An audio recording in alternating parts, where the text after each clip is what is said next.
Okay, this meeting is being recorded and will be posted on the chapter's YouTube channel. All right. And immediately following this meeting, I'm going to get a temporary link for everybody and send it out to everybody who's registered. So if you want to view it again, write down some information, you'll have that. And then it gives me a day or two or so to get this actually up on our YouTube channel. But you get early um, viewing. Okay.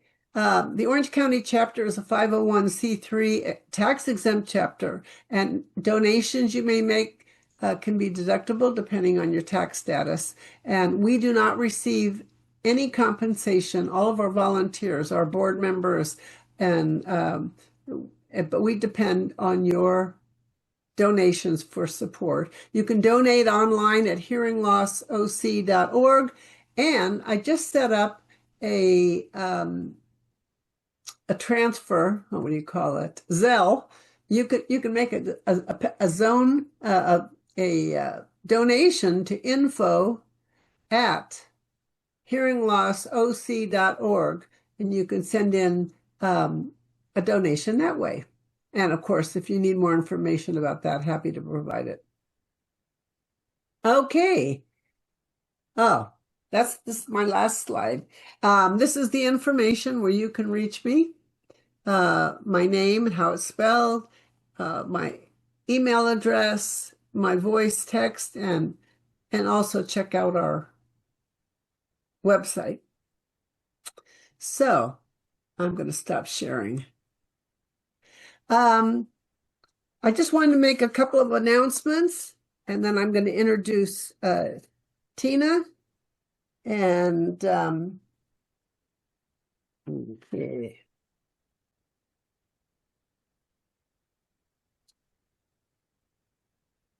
Yes, I did want to talk about what our next programs are. So in March, we were scheduled to have Oticon, a factory representative from a regional representative from Oticon, come on, and David McGee has come on and been in person so many times. He is going to come and speak to us in person. And I am when we had to reschedule them, however, he has to be in Denmark. That was scheduled after we had scheduled our time. So he'll be joining us in May. So the second Monday in May, which is the 11th. So the 11th of May, Oticon will be joining us. So for next month, the Laguna Woods Social Services Department is going to be speaking, and this will probably be of interest just to the Laguna Woods residents. They have a program. They are administrating a program with the Laguna Woods Foundation. It's a free hearing aid program, and they're going to come and talk to you about it. And there's a lot of misunderstanding about the program. It's not dependent upon your income.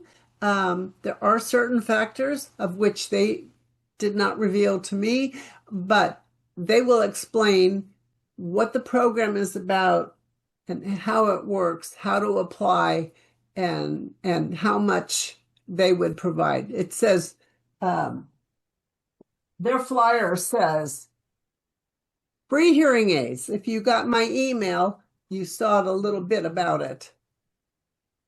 So then in April, Sherry Chase, who's also with us here today, she has a degree in psychology and she's had hearing loss since her early 30s, and she's writing a book about the experience of hearing loss based on her story and those of 70 other people. So the audiology visit from the patient's perspective will be the theme of her presentation. Since April, and I told you what May was. So that's what we have scheduled now.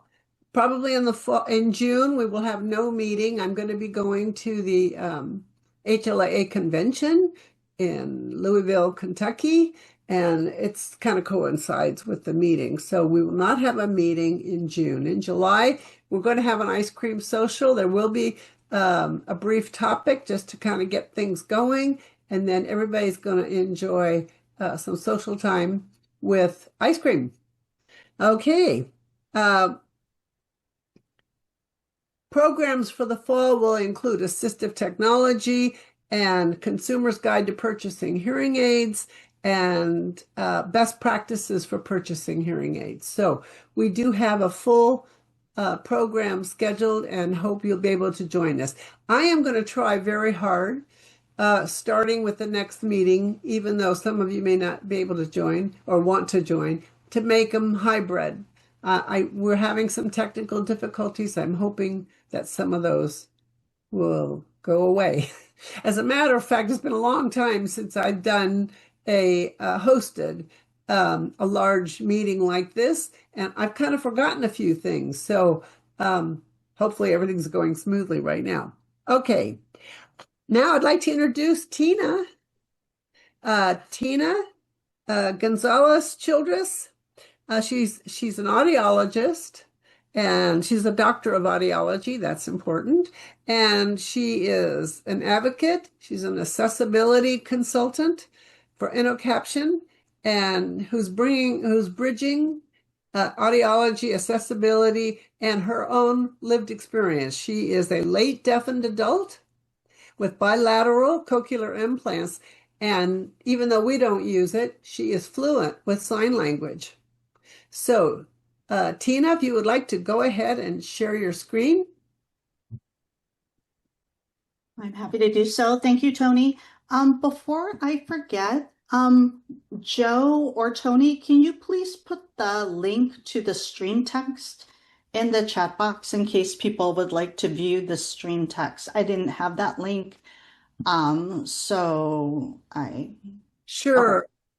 Be happy to do that. Okay, awesome. And then also, Tony, want to confirm that this meeting will end at the top of the hour, correct? Yes.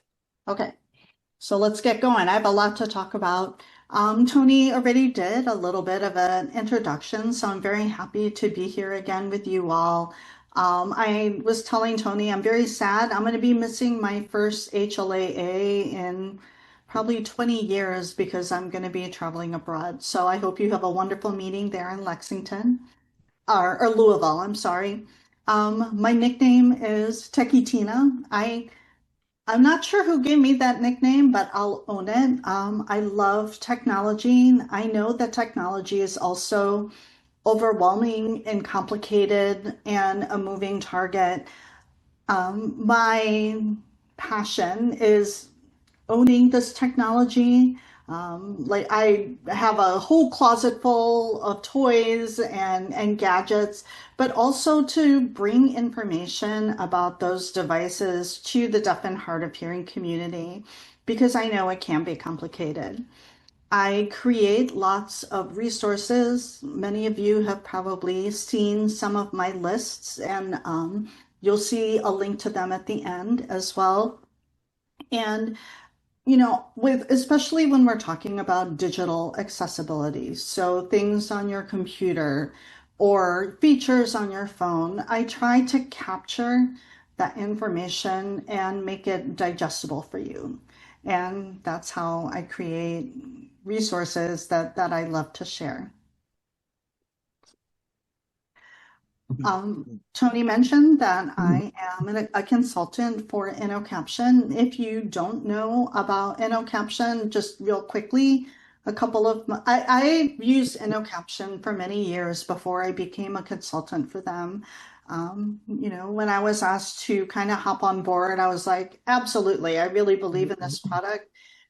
One of the things in my mind that makes this app stand out is that it can use AI captioning or automatic speech recognition captioning, as well as a human captioner, like what Joe Gale, our captioner, is doing today. If your phone is struggling with AI captioning because maybe the person on the other end has accented speech or a poor cell phone signal or they're in a noisy environment in the middle of your call, you can switch to a human captioner and then even switch back if that's something that you'd like to do. And that is definitely something very unique out of all of the caption apps that are out there for mobile devices. If you would prefer to type rather than use your voice on a call, we do have the ability for text to speech within the app, which can come in really handy if you're trying to say the word five, but the system thinks you're trying to say the word nine, and you're getting, running into problems because of that. You can just type the number five and then it will go through. If you are on a call and you don't want to type out a really, really long response, we have something called AI Refine, which allows you to just type a couple of keywords and it will fill out the rest of the sentence for you, grammatically correct, full thought based on the conversation that you have. And many people have found that to be very helpful. This is how I typically use InnoCaption. I spend a lot of time in front of my computer, and I love that I can make and take calls from my computer using a web version of InnoCaption. So I have, my three screens here in front of me. One screen I'll have my phone call, and I can read the captions, and it has all types of features that you can do with it. Down at the bottom, we call that InnoCaption Bot. If you are, for example, in a Zoom call that doesn't have captioning, let's say the host forgot to turn on captions, you can paste the link to that video call down at the bottom and it will caption the meeting for you. So lots of great things. Feel free to reach out to me if you have any more questions about InnoCaption. All right. Show of hands. I know that Tony's got you all primed for your raise hand feature. How many of you have an iPhone? And that's your primary phone. I see Daniel raising his hand. I see some thumbs ups. Okay, I'm seeing more. Okay. And then by the same token, let's say, what is the other, oops, the other emoji? If you, oh, okay, good job taking down your hand. How many people here have Android devices? So I'm actually both. I have an iPhone and an Android. So Marla, looks like Marla and Tony have Android devices. What I find really interesting is that this is very typical, that there's a lot more iPhone users than Android users, especially in the deaf and hard of hearing community. That's not to say that, either platform is necessarily better than the other one. It's just, I think a lot of people kind of got started on mobile devices on iPhone, and it's not very common for people to switch platforms. Okay, so I will be talking about both. Things that I think that you need to know. It's not enough to know that you have an iPhone or you have an Android. I think it's also very important that you know exactly which model you have. Sometimes I'll talk to people and I'll say, "Oh, what iPhone do you have?" And they'll be like, it's an iPhone. Well, you could have a 14, you could have a 10, like an 11, you could have an 8, like my kids still have an 8. It's important to know that because there are certain features that only work with newer phones. And let's say I talk about a feature today and you'll be like, why can't I get it on my iPhone? Well, if you have an older iPhone, it's possible that it's not going to be there. Okay. For iPhone, it's pretty easy because you can, there's only one company that makes iPhone, and that's Apple.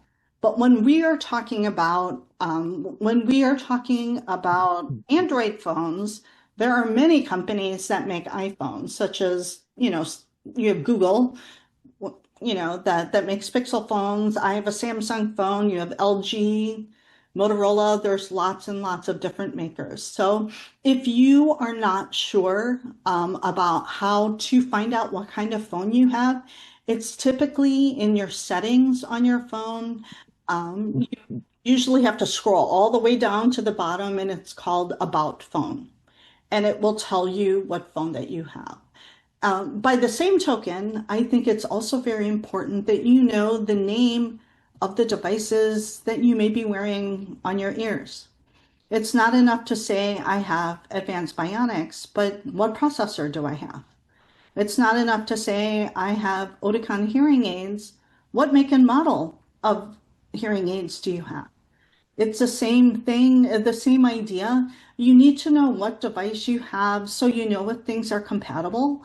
It's also important to know because if you need to go to the internet to find out troubleshooting because you can't get a hold of your audiologist or it's a holiday weekend or something like that, how are you going to know where to go? How are you going to know which model to look up? If you don't know the answer to that, I encourage you to contact your audiologist or hearing aid dispenser, and they can get you that information. It's unfortunately not always printed on the outside of cases, like hearing aid cases anymore. If you have an app that connects your hearing aids to your mobile device, sometimes you can find that information there. But I think it's very important that you know exactly the make and model of what you're wearing on your ears. Here is one feature for both platforms that I think is very important. And this is called in case of emergency. If for some reason you were unconscious or in an accident, heaven forbid, or something like that, emergency personnel are going to try to figure out who you are. And one way that they often do that is they go to your phone. And I encourage all of you to find out where this information is. I know on iPhones it's under health. On Androids, there's actually something called in case of emergency as well. And fill out that information and especially fill out that you are deaf or hard of hearing. I was rear-ended several years ago and I was at a stoplight. This car hit me from behind. And, of course, I move forward like that. And then, I get back upright and all of a sudden I realize I can't hear anything. I'm like, what just happened? Realized that my cochlear implants had flown off because of the impact of being rear-ended. Well, of course, I'm like, oh my gosh, I got to find my implants. So, I opened the door. Luckily, I was able to open it. And I'm sure the guy that hit me, he was coming from behind to check to see if I was okay. And all he could see was my backside because I'm like climbing in my car trying to find my cochlear implants. And I finally found them, where? They were stuck to the bar that moves my seat forward and back because it's metal, right? And the implants are magnets, they stick to metal. Well, okay. But if I were unconscious and someone were trying to talk to me and my they wouldn't have been able to communicate with me because, they might have assumed a whole bunch of things because I'm not answering. Right? So I find it very important to put that information on their emergency contacts, things like that. I know people that have cochlear implants get nervous about things like MRIs. And I want to tell you that emergency personnel do not do MRIs without checking your whole body first. Okay? You don't need any kind of bracelet or necklace or anything like that because people can have metal anywhere. They're going to assume that you might have an artificial hip or a plate or something like that. They will do everything to scan you first before they put you in an MRI machine. But I do put that in there. Okay. In case you didn't know about that, that is something that people can access. They don't even need to unlock your phone to be able to access this information. Oop, my hand emoji will go up because I put my hand up. And, things like if you're an organ donor, I find this information very helpful. Okay. I talked earlier about the fact that I like to make resources. I love making tables and charts and lists. And here's another one of those lists. So what I did is I took some of these features that are native to iPhone and Android devices, and I have them listed here on the next 2 pages. And I'm going to go in depth about some of these as well. So both platforms can do speech to text transcription, meaning, if I'm having a live conversation with you, I might hold up my phone so that I can read what you're saying and vice versa. Our phones can also caption media. And when I say media, that could be things like movies or podcasts. We are able to caption video calls and phone calls, which is really nice. And then, of course, there are other third-party apps that are out there. I'll talk about environmental sound awareness. I don't know about some of you, but I love my deaf time. I call it deaf o'clock. It's just one of those times where, you've had a busy day and you just need a break. And I appreciate that I can take off my cochlear implants. Of course, I hear nothing, but I can still be aware of what's happening in my environment. So, I know that Tony is taking care of her mom. I'm here in the Chicago area taking care of my mom. When I still lived in Champaign, which is about 2.5 hours away, I could go a whole weekend or 4 days without ever having to put on my devices. Both my kids were signers. They knew how to contact me, how to communicate with me. But with my mom, if she needs me, she's, often calling my name. So now I have to keep my cochlear implants on most of the time.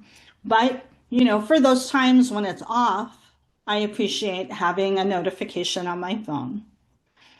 Did you know that you could also use mostly your iPhone as a remote microphone? So if you connect your hearing devices to your iPhone, there's a way that you could give your phone to someone else. They can talk directly into it and it goes straight to your ears. We'll talk about that. If you have single-sided deafness, or you only have one usable ear with your hearing aid or cochlear implant, there is a way to get all of that sound to that one ear as opposed to having a split signal to the right and to the left. I'll talk about things like accessibility shortcuts, so quick ways for you to access some of these features. I'll briefly talk about RTT. RTT stands for real-time text, and it's an alternate way to use your phone if you need to contact emergency personnel, or if you are even trying to contact someone that still has a TTY, because there are still people out there that still have TTYs. If you don't know what a TTY is, this is very kind of much older technology. This is what I used when I first lost my hearing back when I was, kind of like Sherry Case. I was 30 when I lost my hearing, and I was using a TTY, and it looks like a little typewriter. Back then you could take your phone and you could stick it in this cradle. And so there are ways that you could use this RTT feature to contact a TTY user. If you have non-standard speech, or you speak, or someone that has non-standard speech, this could be, an accent because maybe English is not your first language, or it could be because you don't hear certain consonant sounds, and so you have a hard time producing some of those sounds. People that have had Parkinson's, or, if they have had a traumatic brain injury. If you have non-standard speech, there are workarounds so that you can still use your phone using voice, whether it's voice coming from you or it's a synthesized voice, and I'll talk about that. And then along those same lines, also text to speech. So if you prefer to type, Instead of using your voice, there are options to do that on both platforms. Some other fun things that are out there, we'll talk right now about Apple devices. Did you know that you can mirror what's on your watch to your iPhone? Which to me, it seems kind of interesting. Like, why wouldn't you just look at your phone? But some people, have a certain app only on their Apple Watch. Well, if you can't read it, you can actually send it to your phone and it'll be bigger. If you have tinnitus or that ringing or buzzing in your ears, there is a feature on Apple devices that will play background sounds that can mitigate some of those effects of tinnitus. If you have an iPhone and you like to listen to music, there's a feature on Apple Music that will vibrate your phone to the beat of the music. You can also type to Siri if Siri doesn't understand your voice. Another thing as an audiologist that I appreciate is this noise app that you can find on your Apple Watch. Again, this is under health. Just because you have hearing loss, and this is more so for people that use hearing aids, you can still lose more hearing. Okay. I love that the noise app will warn you when you are in environments that are too loud or becoming dangerously loud. So I don't want you to be, having to get more powerful hearing aids because you lost more hearing because of noise. If you've ever been to the Apple Store or the Genius Bar, I guess they call it, it's a little bit bonkers. It's always really, really busy. There's lots of people there. It's difficult to hear. Again, I'm thankful that I know sign language. I can call up an interpreter at the Apple Store. Or if I want to do some troubleshooting from my home computer, I can also do that with this feature called Sign Time. Okay. I know that many of us have heard about Auracast, and right now, Android devices are the only platform right now that allow for Auracast broadcast. I know Apple is going to do it in their own time, but right now it's just Android. Okay. I know that was a lot of information. And again, I will go through some of these here in a little bit more depth. Tony has my handouts for this presentation, which I believe she's going to send out to participants. Correct, Tony? Yeah, and she's nodding her head. And so you don't need to write all of this down furiously because Tony will give it to you. Okay. On this page here, you will see a link that goes directly to the accessibility page for iOS or Apple devices, so you don't have to go hunting for it. I talked about live captions. So this is their speech to text feature. This is their feature that also captions media and phone calls. And what some people also don't realize about live captions is that it also works offline. So if you are someplace that has a poor cell phone signal or poor Wi-Fi signal, you can still use this app to caption, a conversation. It's not going to be probably as accurate as when it's connected to the internet and goes to the cloud and comes back. But it's nice to know that you have this backup in those places that have no signal.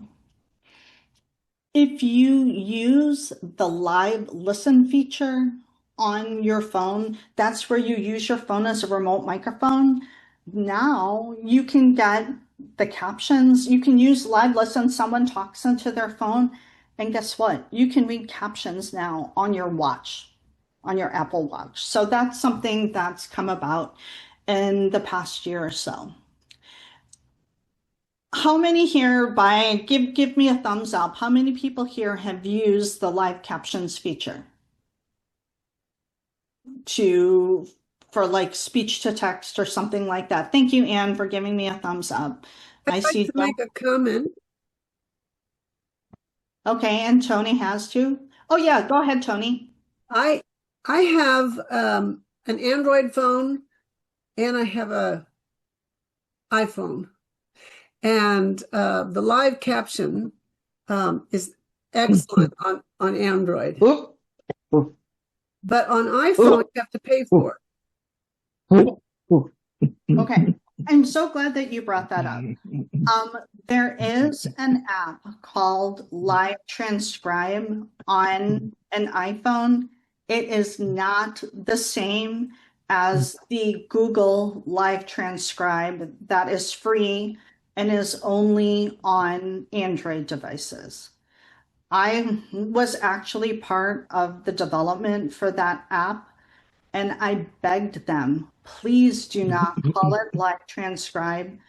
It's going to confuse the community. And I can't even tell you how many times people have brought up the fact that there's an iPhone Live Transcribe, and I'm telling them it's not the same app. That one is a subscription service. I hear someone's microphone is on. I don't know if we need to turn someone's microphone off. And so, but anyway, Tony, to your point, it's not the same app. I can make a recommendation for an app that works really, really well for iPhone, and there is no charge. Yes. And it's called Now N-A-L Scribe. Now Scribe.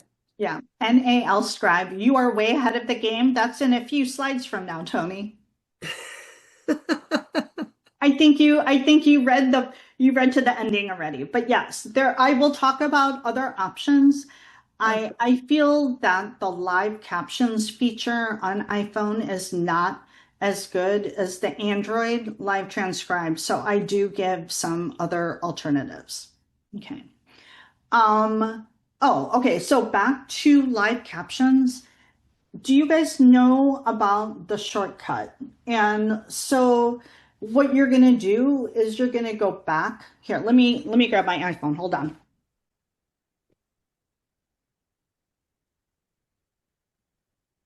One, I'm glad I'm not wearing pajama pants. Two, I don't know where my iPhone is. I think it's downstairs. But when you set up the accessibility shortcuts, basically what you'll do is you'll triple click on the side button and it will pop up live captions.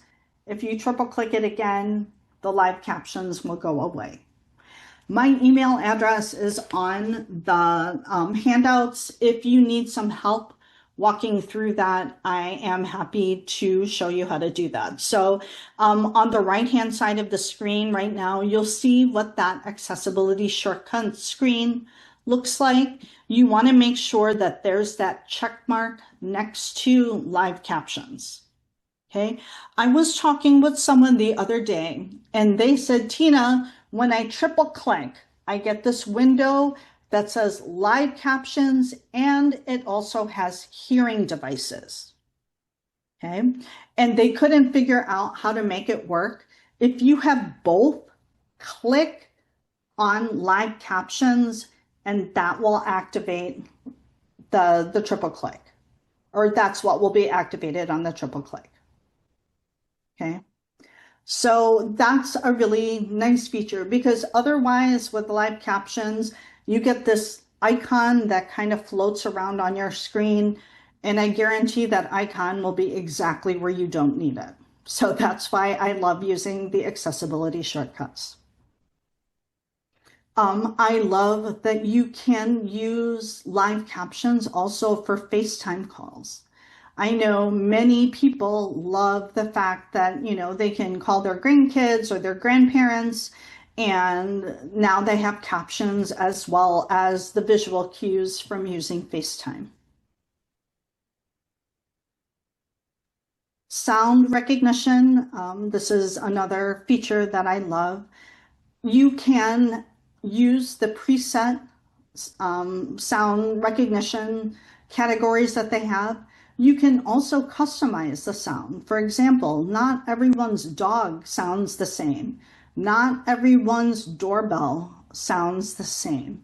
and you can record certain sounds, and then you'll get a banner that will drop down, or you'll get a notification on your watch that something is going on. Okay, show of hands, how many people have left the water running in their bathroom or in the kitchen and they didn't know it, right? I love that water running is one of the sounds that it will recognize. I think all deaf and hard of hearing people should get a credit for one of those faucets that automatically turns on or off, because I think we all need that, right? Okay. As I mentioned, RTT is another feature that you can use. One thing, so RTT can be used not only with people that have a TTY, but RTT is the only guaranteed way that you can type a message to 911. Okay, let me stress that again. RTT is the only way that you can send any kind of text message to 911. Now, there are many counties that have the ability to text 911, but not every county. Okay. And if you go to the FCC website, or if you just Google text to 911, they have a spreadsheet on the FCC website that will tell you which areas have text to 911. Okay. You may want to check it in the area where you live, but you cannot assume, especially if you're out in rural areas, that you will have access to text to 911. Therefore, it's good to use RTT, because all of these call centers should either have A, a TTY that they will answer, or B, software on their call center software, or like a feature on their call center software that can accept a TTY call. Okay, so having RTT is important. So if you're on an iPhone, you're going to go to accessibility, and then you're going to see RTT/TTY. You're going to go ahead and turn that on. And then what you're going to see on your phone, sorry, I don't have a screenshot of this. You're going to have like the regular icon to make a call. Then you're going to have another green like button that has the RTT logo, which you kind of see here in the upper right-hand corner. Okay. And what you can do with RTT is I can hear, like, for example, I'll make an RTT call to my kid. I can hear them. I can talk to them. But if I don't understand what they're saying, they can also type in this, like on the screen, to feed me information. Okay. And it's, just another alternative for making calls if you can hear pretty well and talk pretty well. And if you just every once in a while just need something clarified. So that's what you can do with RTT. Siri, I think, is great for speech feedback. If you're not sure, about your own speaking skills and you just want to test, some people love Siri, some people hate Siri because it absolutely does not understand them. And it's not just people that are deaf or hard of hearing. Siri does not understand my Filipino mom's accent as well. I love now that you can type to Siri. Did you know you can also ask Siri to listen to music? For example, I was in the car, my kids were playing some kind of music, and I'm like, wow, I really like this song. And I'm like, Siri, what's the name of this song? And it will tell you. So that's kind of cool. There are other apps that do that too, but I like that Siri can do that. This is what music haptics is like. Just know that it will eat up your battery life. If you listen to a lot of music and you're constantly vibrating your phone, make sure that it's plugged in. Those that know me know that I love karaoke. I love that there is a feature on Apple Music Sing. I'm going to call it karaoke mode, where it will sync the lyrics to the music. And even if you do duets, which I think is kind of fun. Okay. All right. Sorry if it seems like I'm speeding up. I kind of am. I just looked at the time. Let's talk about Android accessibility now. And again, this is the link to their accessibility page, so you could see it all in one view. Live Transcribe is the name of the speech-to-text app for Android devices. I think it's the best. I know many people that were iPhone users who during COVID actually bought used Android devices just so that they could have this app because it's that good. It will also, you can save the transcript and send it to yourself.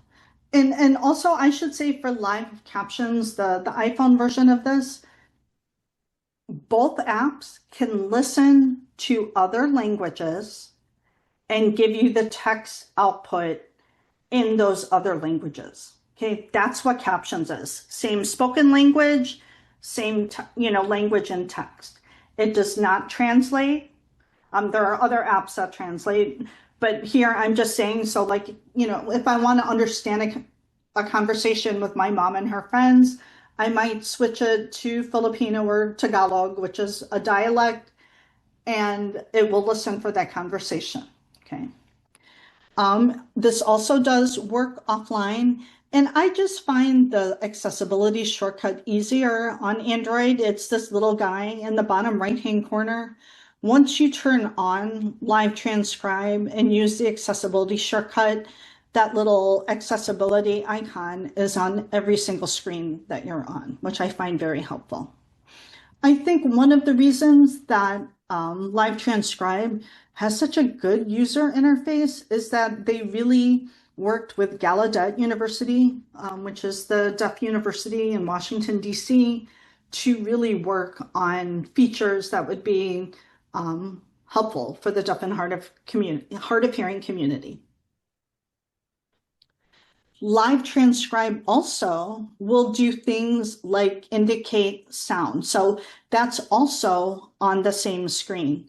And so in the bottom left-hand corner, if my cochlear implants are off, I have Live Transcribe by my computer. If my kid comes in and starts talking, I will see captions. When my kid serenaded me with an ukulele, it also recognized ukulele and set up a sound notification. Okay. And you can also get it on your watch for sound notifications if you'd like. Again, some of these sounds can be customizable as well. Now, this is where it gets confusing. So the captioning and sound notifications happens within Live Transcribe. Okay. But when we're talking about captioning media, like videos and podcasts and phone calls, they call it live caption, singular. On iPhone, it's live captions, plural. Okay. So live caption is on Android. And again, it'll caption media. They also have something called expressive captions. And what expressive captions does is that it will let you know if there's applause or there's a non-speech sound happening. If someone is yelling or being very, like emotive, it will put everything in all caps to let you know it's like, wow, this person is really excited, which is something, if you think about just traditional captions, we don't always get that. We don't always get, the emotion that's being, shown when we're listening to something. For people that have non-standard speech, there is something called Project Relate. It's in beta, but I just saw that the beta testing is closed. Several years ago at HLAA, Google received an award for live transcribe. And the person that came to accept the award, his name is Dimitri, Dimitri, Kanevsky, Kanevsky. He is a deaf man who is also Russian. And I do pretty well typically with accents. I struggled very much to understand him. But with this app that he had trained, that understood his speech patterns, it was flawless. And he demonstrated that during the award ceremony. It was very, very impressive. Okay. Let's quickly talk about some other apps. Tony had mentioned some alternative iPhone apps. See, Tony? And there is NAL Scribe right in the middle of your screen. Did you know also that Notes has the ability to kind of make a semi-transcript? If you're in your Notes app and then you press the microphone button, it can also listen for, its transcription or dictation. Same idea. A few weeks ago, there was a deaf man who teaches at Gallaudet. His name is Jared Evans, and he put out 4 apps within a week. And one of them, and I think 3 out of 4 of them are free. This one is free, called Flip Talk. And with Flip Talk, use your iPhone. It can definitely do speech to text. And then if you swipe to the left, then you can type your response. It's for people that prefer to use typing instead of using their voice. Okay. I also appreciate this app called Make It Big. There's also one called Big. And then my friend also said, don't forget about Cardzilla, Cardzilla. And what these apps do is that you make, for lack of a better word, like a card. And it could be something that you say over and over again. For example, if you have a quiet voice and you're trying to order something at Starbucks and they can't hear you, you could just type out, what you want on your card and show it to the barista. And if you order the same thing, you can save that card and show it to the barista. Sometimes when I travel, I don't use my voice on purpose because when people hear me talk, they assume that I can hear. This is mostly in airports, which is a very high stress, in my opinion, kind of situation. I don't want them assuming that I can hear and them losing their patience. So I will say, I show my card that says I'm deaf. Please speak into my phone and communicate with me. Okay. Other speech-to-text apps, there's Cardzilla. Other speech-to-text apps are Otter and Ava. Otter, I know a lot of people like to use that on their iPhone. The only caveat about Otter is that it records the conversation. I cannot stress that enough.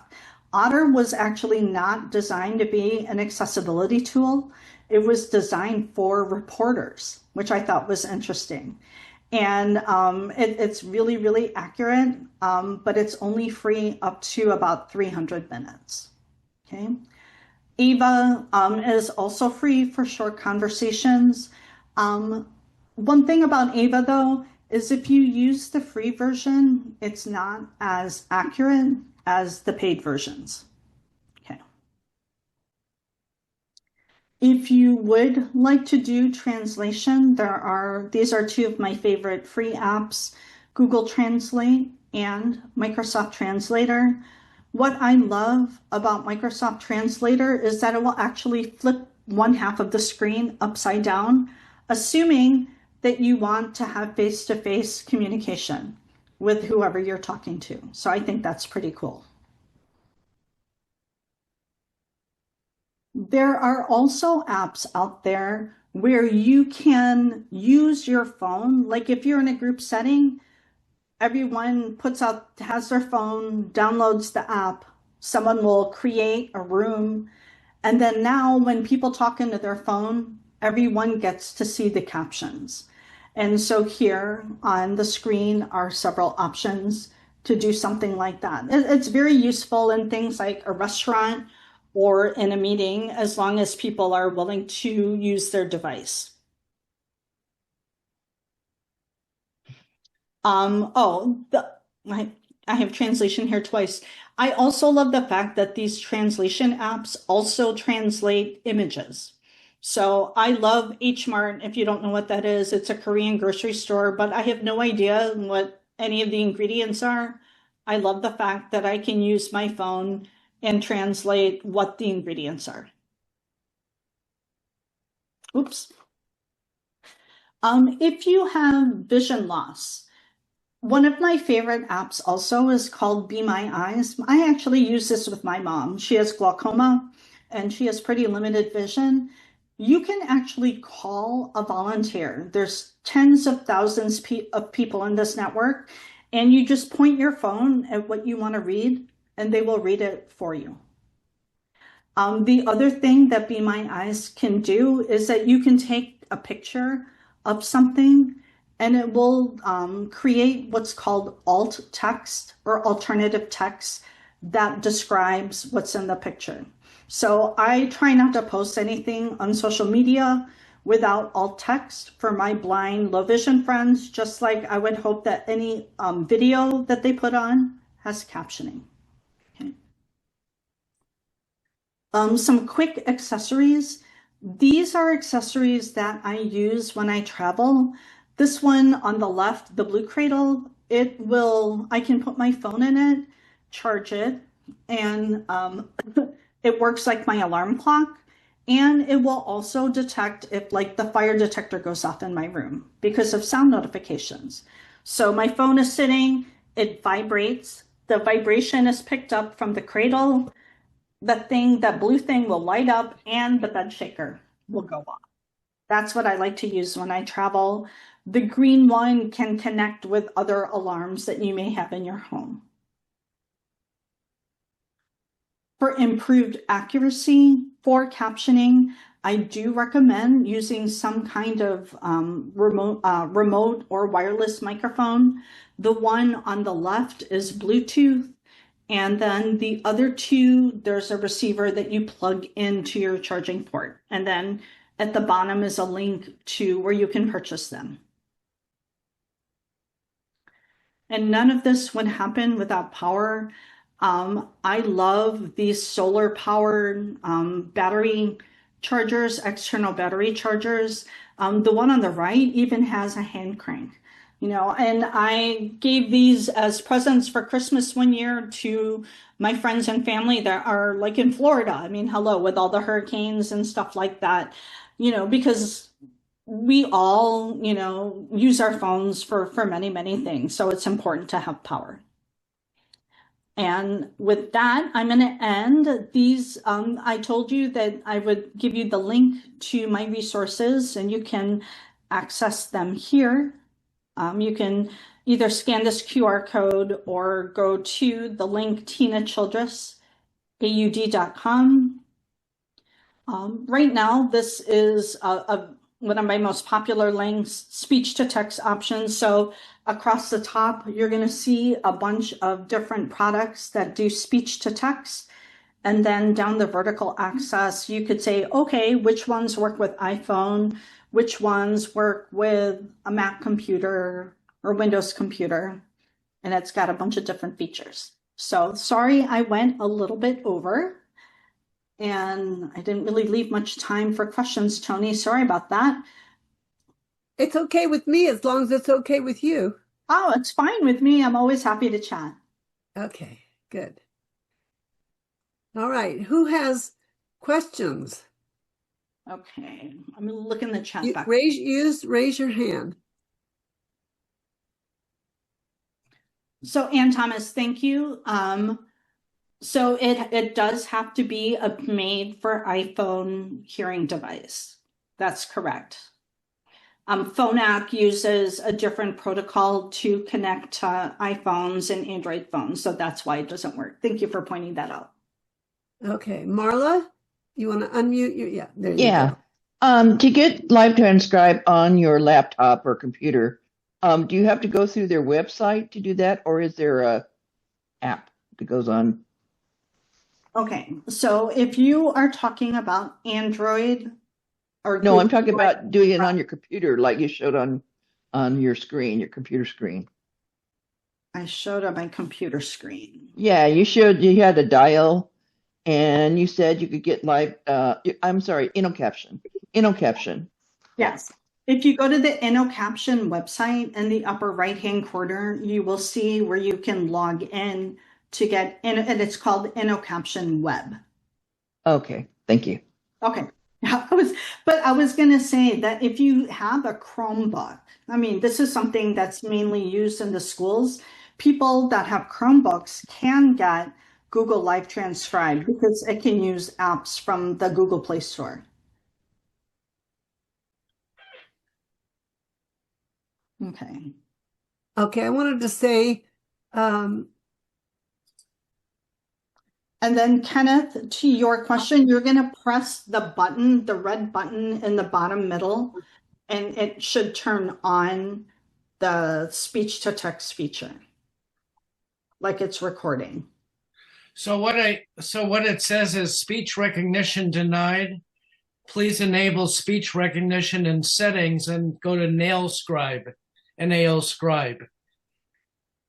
Right. So NAL Scribe is a separate app that does speech recognition. Right. can you But see? how do you turn on speech recognition on your iPhone? Oh, Is it the same as sound okay. recognition? I see what you're saying. So to do that, you're going to go to your settings, accessibility, hearing, and it's called live captions. You're going to click on that, then you're going to toggle it so it's green. Okay, so you put on live captions. Right. And then at the top of your screen, you might just get a little bar at the top. Press the arrow, go to the upper right-hand corner where you see the arrows pointing to the opposite corners, and it'll fill your whole screen. Yes. And then Okay. and then now it should be working. Well, unless you're hearing me only through your headphones, but if you are, you can talk to it and play around with it. Okay. Thank you. Okay, thanks, Anne. Anybody else have a question? I don't see any raised hands. Anybody, if there's anybody waving at me, I don't see you. I don't see it either. Okay. Well, we've certainly gone through a lot. And Tina, I have uploaded your presentation to my Google Drive, and I put the link in the chat. I've also put your contact information in the chat.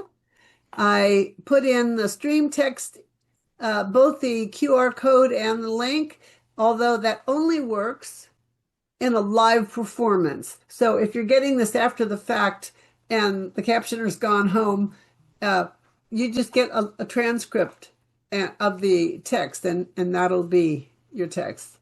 I've also put in the link to the FCC 911.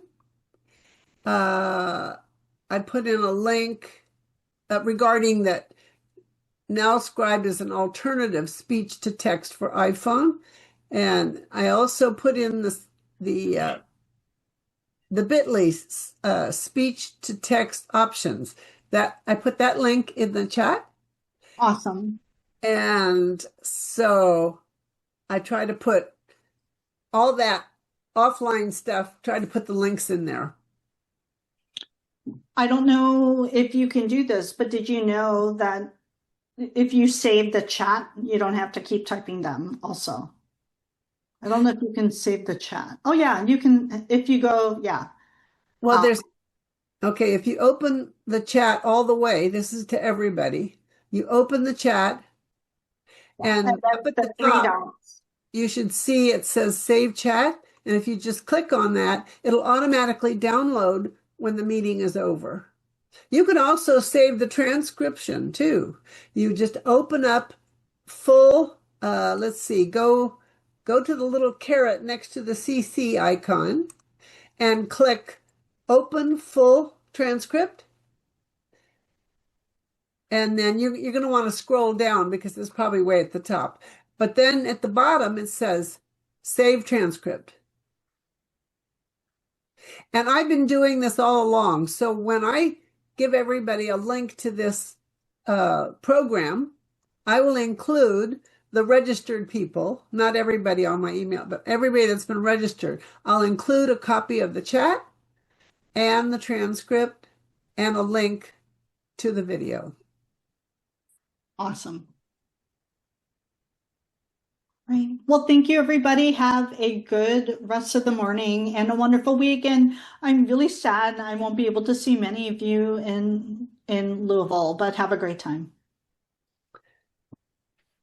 I'm going to have a wonderful time, and I'm going to see Sherry there. Sorry, we won't see you. Okay. Thank you. Thank you, Tina. You're welcome. Bye-bye.